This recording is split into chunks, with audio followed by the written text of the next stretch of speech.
This badge is special. I was lucky I could play 4 years for this badge.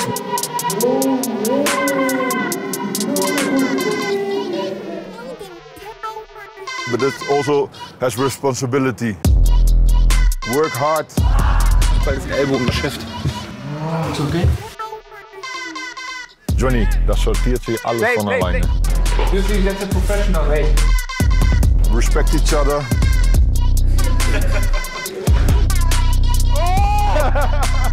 And show that you're here as Bayern Munich.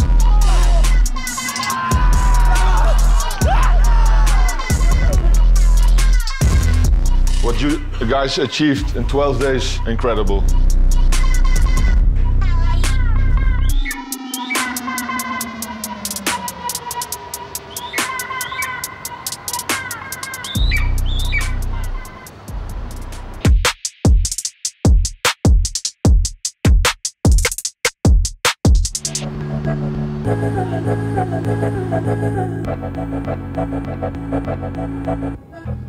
Guys, take a seat. Hier, Kinder, setzt euch. I think we have a lot of new faces here, a lot of new players. One most important new face, because we switch a little bit in our coaching stuff. You know, Klaus is not longer the head coach of the team. We have a new one, Roy Mackay. A big applause for Roy. Very famous, he's a real legend from our club. Die Spanier sind im Ballbesitz gewesen. Denn hier ist Hasan Salihamidzic. Und das ist die Richtung. Das ist das Tor. Unfassbar. 11 Sekunden.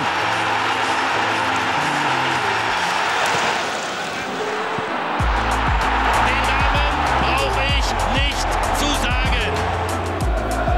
Alle freuen sich, so einen tollen Spieler in unseren Reihen zu haben, weil jeder weiß, das ist einer der Besten.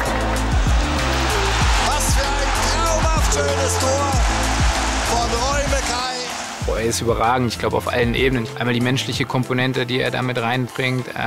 So ein Spieler mit so einem Weltformat, also Weltstar-Format als Spieler. Ich meine, ich kann mich noch gut dran erinnern. Ich war da, ich weiß nicht, wie alt ich war. Ich war, glaube ich, damals auf dem Campingplatz mit meinen Eltern im Sommerurlaub. Und dann, ich kannte ihn ja noch damals, weil er uns diese 3 Stück in der Champions League eingeschenkt hat mit Deportivo La Coruña. Und dann hieß es auf einmal, ja, Roy Mackay kommt zum FC Bayern. Das war für mich so gefühlt, als Junge damals, der erste Weltstar-Transfer zum FC Bayern.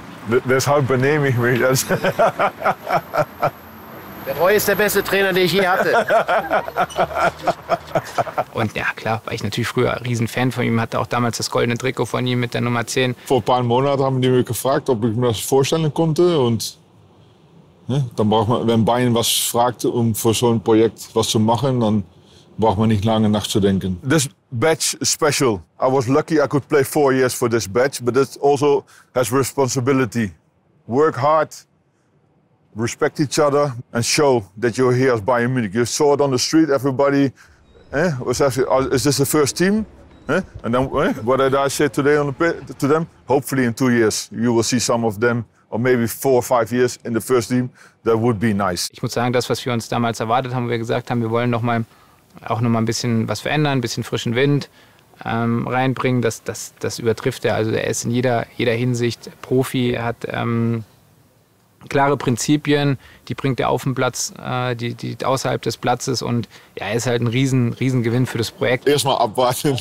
Ich meine, wir fangen morgen an mit Training und dann, wir haben natürlich die Anmeldungsvideos gesehen. Generell versucht man natürlich wie Bayern auch zu spielen, 4-3-3, aber wie das genau aussehen wird, das entscheidet am Ende die Qualität von den Spielern. Das FC Bayern World Squad Projekt ist ein Projekt, was wir jetzt seit 3 Jahren gemeinsam mit unserem Partner Volkswagen sehr erfolgreich umsetzen. Und zwar geht es darum, dass wir U19-Talenten, die sich weltweit bewerben können, eine Plattform bieten wollen, eine Bühne bieten können, wo sie sich zeigen können in Form von Freundschaftsspielen, um so vielleicht noch den Weg in Profifußball zu schaffen. Viele Spieler haben einfach weltweit nicht die Möglichkeit, sich zum Beispiel für Akademien zu empfehlen. Durch diese Bewerbungsmaske, wo man quasi einfach seinen Namen einträgt, ein Video hochlädt, dieses bewertet wird, kann man ganz einfach in diesen großen Blickpunkt kommen. Und das wollen wir einfach jedem weltweit ermöglichen. Wir haben zu viel Vorarbeit gemacht. erst gewartet auf die Anmeldungen. Das waren ziemlich viele dieses Jahr, glaube ich, fast 6.000. Die Mannschaft steht jetzt, wir haben jetzt einen finalen Kader zusammen. Das FC Bayern World Cup Projekt ist ja so aufgebaut, dass wir 2 Wochen im Ausland sind und dann 2 Wochen daheim. Und jetzt geht es dann erstmal nach Argentinien, wo wir 3 Freundschaftsspiele bestreiten werden. Nach diesen Spielen fliegen wir gemeinsam nach Deutschland. In Deutschland werden wir auch 3 Freundschaftsspiele bestreiten. Ab Tag 0 arbeiten wir auf dieses große Ziel hin, das Spiel gegen die FC Bayern U19. Ja, am Ende kann man nicht warten, bis es endlich losgeht. Und das war vorgestern.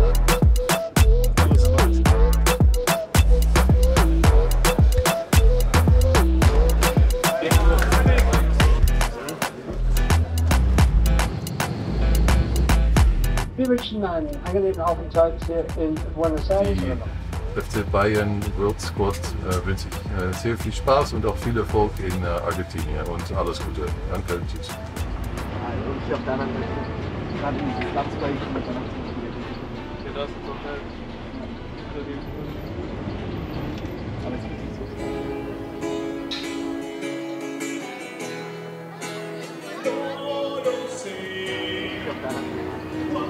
Ja, das Gute ist, dass wir jetzt, glaube ich, wir haben 4 Trainingstage, um uns vorzubereiten auf das erste Spiel. Das ist schon mal gut, vor allem mit Zeitunterschied, langer Reise.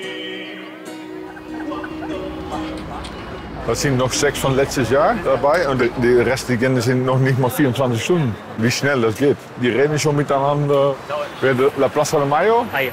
Ah, Sai. Nein, ich war noch nie in Südamerika. Nein, wir waren heute wieder mal schauen, wo wir hingehen konnten. Nee, ich habe immer mit Claudio gespielt. Claudio, ja. 4 Jahre lang mit Claudio. Damals haben wir natürlich noch mit 2 Stürmern gespielt. Für morgen habe ich die 2 schon auseinandergeholt. Eine bei der einen Mannschaft vorne und der andere bei der anderen Mannschaft vorne. Ich meine, wir fangen morgen an mit Training und dann, wir haben natürlich die Anmeldungsvideos gesehen. Und jetzt hofft man natürlich, dass das stimmt, was wir morgen auf dem Platz sehen. Und ja, dann haben wir das Zufall, dass wir 3 Nigerianer dazu haben.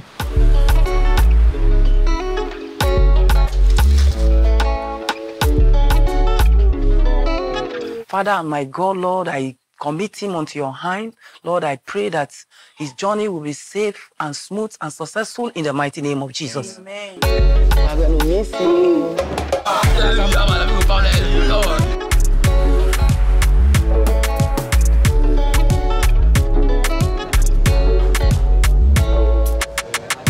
Davy forgot his bag. Der Kollege hat eine Tasche vergessen. Nein, von Thrasher Odunze habe ich letztes Jahr schon was gesehen in der YouTube-Serie. Dus dieses Jahr wieder dabei. My last game in Allianz Arena. It was a bit annoying, but it was all good. It was a big day for me, playing in Allianz Arena, playing where Kimmich played. We lost, but I believe this year. Today is going to be a banger, man. I think get ready for us. Er ist super sympathisch. Er ist halt so als Person. Er ist zu 100% wichtig fürs Mannschaftsgefüge. Du brauchst so einen Spieler einfach, um die Lockerheit reinzubekommen. Er ist ja auch sehr kommunikativ mit anderen Spielern, macht Witze. Das ist, glaube ich, auch gut, dass mal 5 oder 6 dabei sind von letztes Jahr. Die können die anderen Leute spielen schon ein bisschen helfen. The last game we played like individually, like we gave our individual abilities. We didn't do like a teamwork. In the Allianz Arena, I don't know, maybe because it's in the Allianz Arena, everybody wants to show themselves.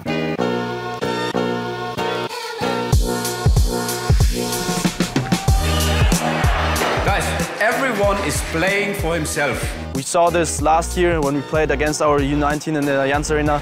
Too many players played for themselves. Be one team. You play not on your own, you play with 10 other people. 10 other players, 10 other friends, 10 other mates. You are one team. Play as one team, and you will succeed as one team, okay? It's me, I want to perform, and that's it.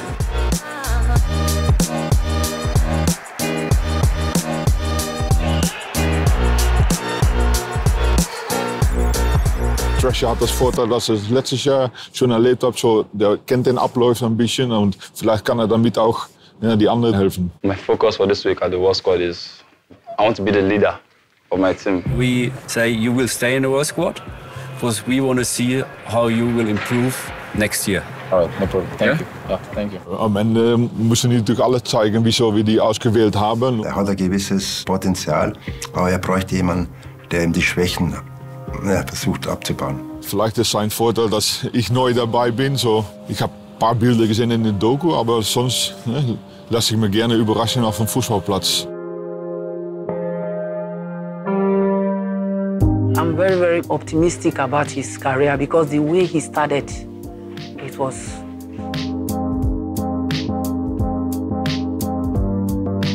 Right from there, when I was small, like my dad is a footballer. Like he played in, but he didn't go far. But he played in like Nigerian league, so I wanted to like be like him. He started playing football very early, even right from when he was in the womb. Because when I was pregnant for him, he was always kicking me. So many things changed for me after the World Squad. Like I really improved a lot. I really want to get a contract from FC Bayern. I know he will go very far in his career. He will really get to the heights of his career. I'm physically fit. I shoot well right now because last year I was like shit.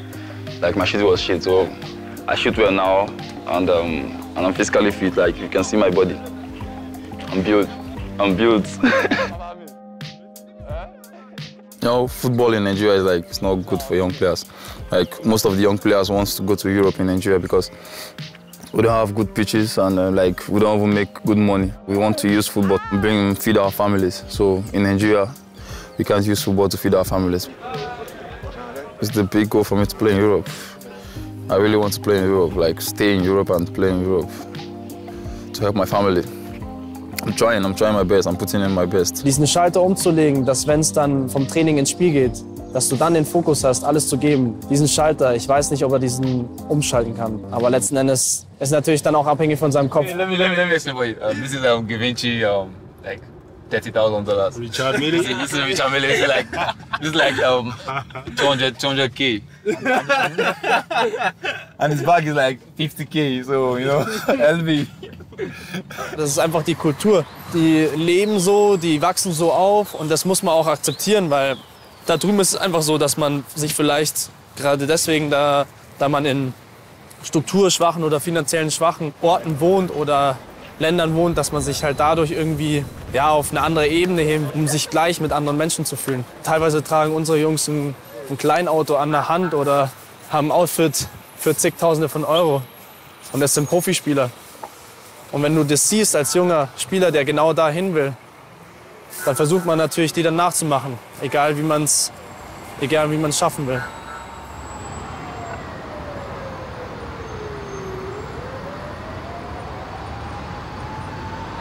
Für uns ist natürlich wichtig, dass nicht die Jungs in einem Zimmer sind, die miteinander sprechen können.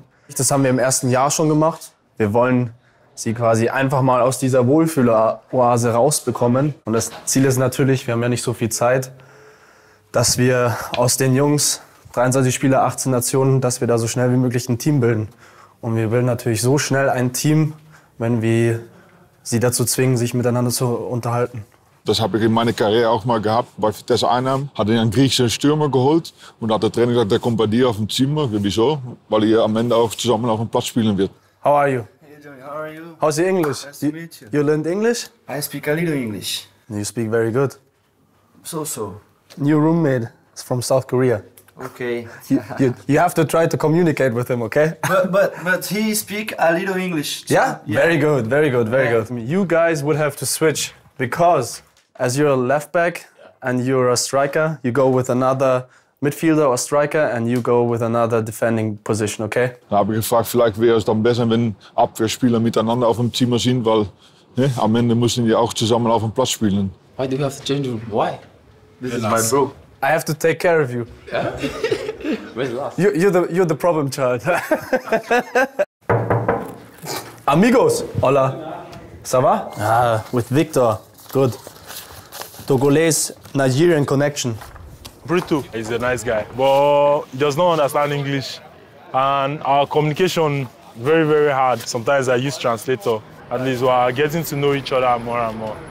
Victor. Gleicher Spielertyp. Der war der beste Spieler von der Youth Cup. Schlaksig, bisschen mehr physisch. Und deshalb hat er seinen Platz gesichert. Also wir wissen, was er kann. Mit seinem Alter, mit seinem Auftreten, was er uns gezeigt hat, hat er auf jeden Fall die Nase vorne. Just call me when you need goals. Yeah. That's the celebration. Call me when you need goals. I grew up in Nigeria, States, Kogi. Victor is a good child. And very dedicated to duty. I have 4 younger brothers. Every minute of his time is football. We started at a very young age. We always liked playing football, so my dad supported us, though my mom was not in support of it. She was all about school. She wanted us to face our studies. Yes, actually, I never wanted him to play football. I wanted him to be a professional, a discipline in medicine, because of his intelligence. It's just that I can't do without it. If I don't play football, sometimes I do fall sick, mentally and physically. At times he would join socks, holes, all these holes together and form it as a ball. Because their dad normally gives them ball. Each time he gives them ball, I will seize it. He will bring another one, she will seize it. He will bring another one, she will seize it. So my mom got tired of it. He will never give up. When other ones are giving up, he never give up. And was like, since I've already given them the support, let me also join and give them the support. A lot of troubles in this football issue. By doing this, I see the zeal that this issue of playing football is in the blood. I just love it. I love playing football. It's just like a passion to me. Selected as the top 10 to represent Nigeria. Then we went to Germany. God did it. I won the most valuable player to be part of the World Squad team. So that's how the dream keep going till, by God's grace, I become a professional footballer. When you need goals, just call me. I'll pick.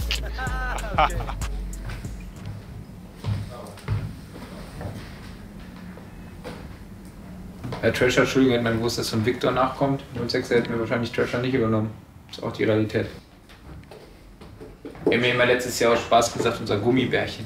Weil er halt keinerlei Körperspannung hat. Victor ist halt so ein Lustiger, der aber, denke ich mal, zum richtigen Zeitpunkt auch ernst sein kann und einen Fokus hat. Und Thrasher ist halt, bei dem ist halt so, finde ich, oftmals zu viel Halligalli. In Ilve, okay. Wenn du schon siehst, wie er geht, fehlt er jegliche Art von Athletik. Deswegen hat Johnny jetzt hier ein Jahr in Trainingsprogramme geschickt und hat ja auch Videos immer geschickt, oder? Ja, aber es ist natürlich die Frage, wie er es durchgezogen hat. Ja. Der wurde halt immer rausgeschoben. Trotz seiner Größe. Ja, gut, ja. Den hast du einmal angefasst und dann war er aus dem Gleichgewicht. Und das ist halt nicht schlimm, dass die schlaksig sind und nicht viel Muskulatur haben. Ich meine, Thomas Müller hat auch nicht viel Muskulatur, aber der ist halt stabil. Und wenn du gegen den läufst, wie gegen eine Betonwand, der ist halt stabil. Der erste Inhalt, der quasi dann auf dem Platz vorhanden sein wird, ist ein 10 gegen 10, um einfach mal zu schauen, wie verhalten sich die Spieler, wie kommunizieren sie, wie spielen sie überhaupt. Und da kannst du natürlich die Spieler, die dann letztes Jahr dabei waren, schon mal ein bisschen anschauen, wie haben sie sich weiterentwickelt. Man trennt sich die Spur vom Weizen. Weil du siehst auch die ganzen verschiedenen Kulturen, in welchen Ligen die spielen. Teilweise spielen die in Herrenmannschaften. You have to pick leather shoes. Roy hat ja heute auch nochmal vorgestern durch Instagram-Fotos analysiert anhand von Muskulaturbildern in der Bewegung. Ja. Roy, wie kann man gut scouten über Instagram? Geht das, oder? Nein. Das war Zufall. Ich war auf meinem Instagram, da hat Raphael, der folgt mich und dann habe ich auf sein Insta geschaut. Wie sagt das? Lars, das macht Aua. Deshalb ist es morgen wichtig, den ersten Eindruck zu bekommen. 1, 2 Übungen und dann sollen die halt spielen. Dann können wir von draußen sehen, was die drauf haben. Ob sie es wirklich sind oder ob einer den Bruder geschickt hat.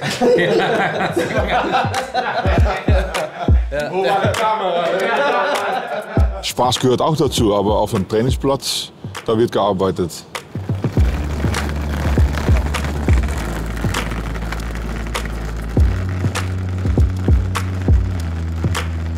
Training, erste Training, vamos!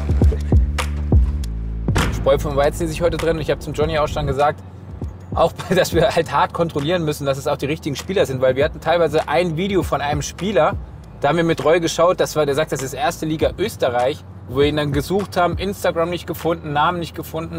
Oder der eine, der so ein Barcelona-Trikot anhatte, wo der Roy meinte, das muss irgendwie Academy sein. Das meine ich ja. Ach so, Nein, das in Holland. Was kostet ein World Squad Platz? Wenn du jetzt nur rein Verpflegung und alles nimmst, bist du bei 10.000 bis 15.000 pro Spieler. Das heißt, wenn du 2 Spieler einfach mal 2 komplett unterschmeißt, mal 30.000 Euro weg.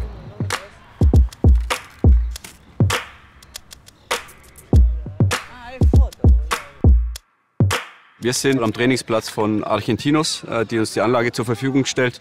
um hier dann bestmöglich uns vorzubereiten und trainieren zu können. Ein sehr besonderer Platz, da hier Maradona groß geworden ist und hier trainiert hat und seine Karriere gestartet hat. Und sowas ist immer speziell. Ich denke auch nicht nur für uns Trainer, sondern auch für die Jungs. Aber sieht schon schön aus hier. Bist du soweit, Johnny?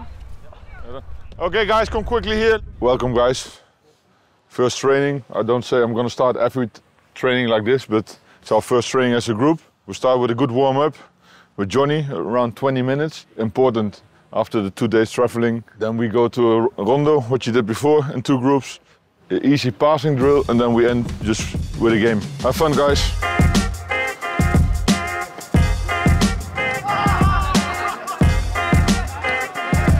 Play from your position. Don't be too nervous, just football. We just play. Relax, play your game, be self-confident. Let's go! Fuck, wie groß der ist. Excellent, Adam. Shoot, shoot. Tira! Oh, Julien. Bien, Adam. Well done. Come on, Treasure. Treasure, you're big. Treasure und Victor laufen überall. Ja. Außer nicht vorne.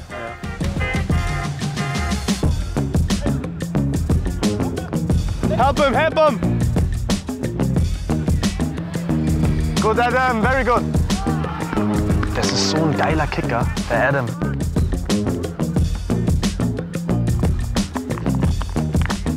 Wie war es bei dir? Ja, gut. Adam ist technisch super sauber. Ja, aber das hier sieht man genau so. Gustavo ist top. Nein, aber das machen wir Victor auch. Und David schaut nur runter, das sieht man nie. Ja, aber das haben sie halt noch nicht gelernt, ja. Ja, aber das ist normal. Ja, aber auch noch ein bisschen nervös. Ja, klar. Siem sieht schon, der hat schon Basis. Ne, Adam? It's no problem if you see that you end up in the right wing and Isaias in this case ends on midfield. Just coach him. As long as if you go, you have to know that my centre back is helping me. Yeah. And if not, then you stay. Then you pick the right moment. Well done. Well, you go home already? Pardon? Because you say thank you. Thank you so much. No, you don't have to say thank you every day. It's polite. Well done, see him. Thank you.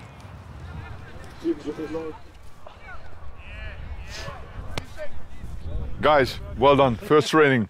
You saw it was a little bit nervous generally.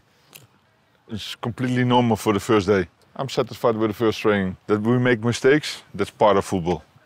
Everybody makes mistakes. Even the best players in the world, they make mistakes. That's normal.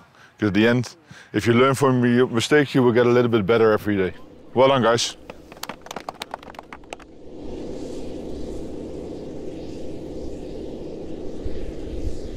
Victor came to Abuja, then I played the match against him, so like that we met. From there we became friends. Like I played attack for my team and he played attack for his team. Das sind offene Leute. Man sieht schon direkt, dass sie direkt zueinander ziehen.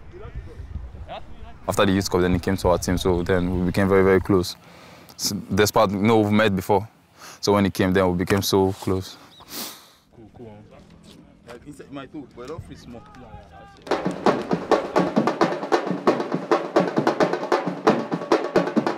Zeit zum Relaxen muss es auch geben. Ein bisschen Kultur, weißt du? Das ist ja Austausch der Kultur, ein bisschen interkulturell. Ist ja immer so ein bisschen Horizont erweitern. Das ist hier ein bisschen nicht nur was vom Fußballplatz mitnehmen, sondern auch ein bisschen was von Land und Leute. Fußballlegende, Messi, Foto mit im Bocca-Viertel, gehört dazu. Ich war auch noch nie hier. Das ist doch schön. Ich meine, wir sind natürlich mit dem Bus den Bombonera vorbeigefahren. Das kennen wir natürlich nur vom Fernsehen, aber von draußen sieht das auch beeindruckend aus. Und dann kann man nicht damit all die Farben. Und ich glaube, dass Argentinien Weltmeister geworden ist, wenn man das sieht. Nein, aber wunderschön.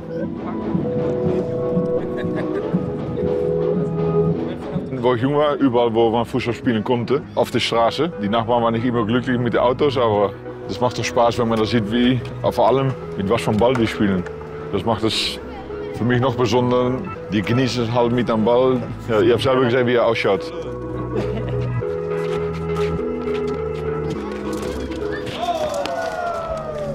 Und hoffentlich gewinnen die. Dann haben wir schon die ersten 4 Ersatzspieler. Ich habe ja gesagt, die heute trennt sich die Spreu vom Weizen. Hier passiert es gerade. Oh!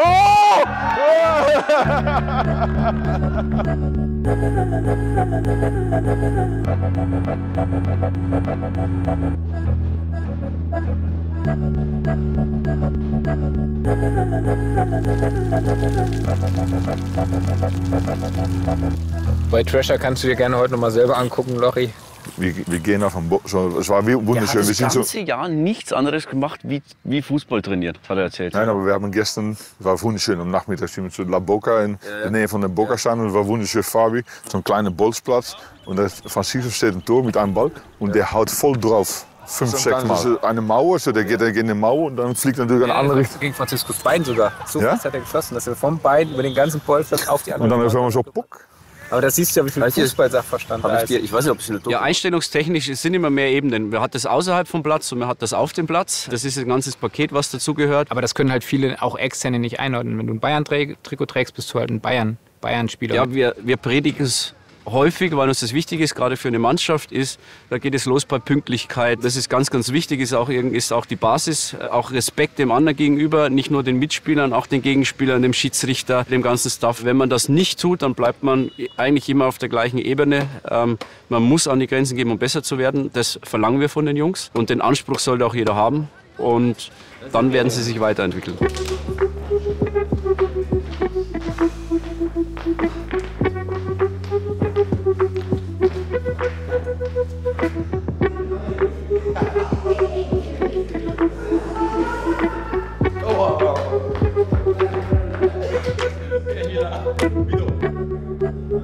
Was mich so aufregt, du gibst den Jungs hier eine Chance, machst und tust und dann scheitert es an den einfachsten Dingen, pünktlich zum Training zu kommen. After the first training, I had some knock on my left ankle. Before we had the photo shoot, I was afraid to risk the leg. I just had to rush to Ralph to help me tie so I can manage it.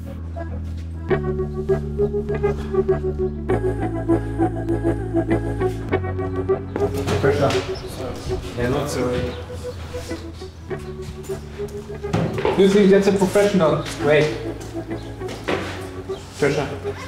Yeah, wait. You have 2 hours time after the first training session. And 5 minutes before the next training session will start, you ask for a tape. Do this?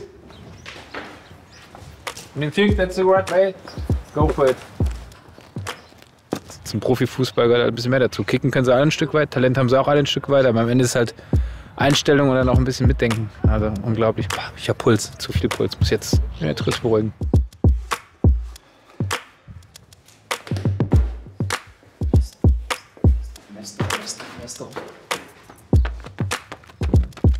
I should be more focused on the game. Like, I didn't come here to be friends with anybody. I know I came here with friends, but I think I'm going to limit the closeness with them. So I also told them, the two of my friends, Victor and David, I was like, we need to limit. We just have 1 month to stay here to prove ourselves to become professionals.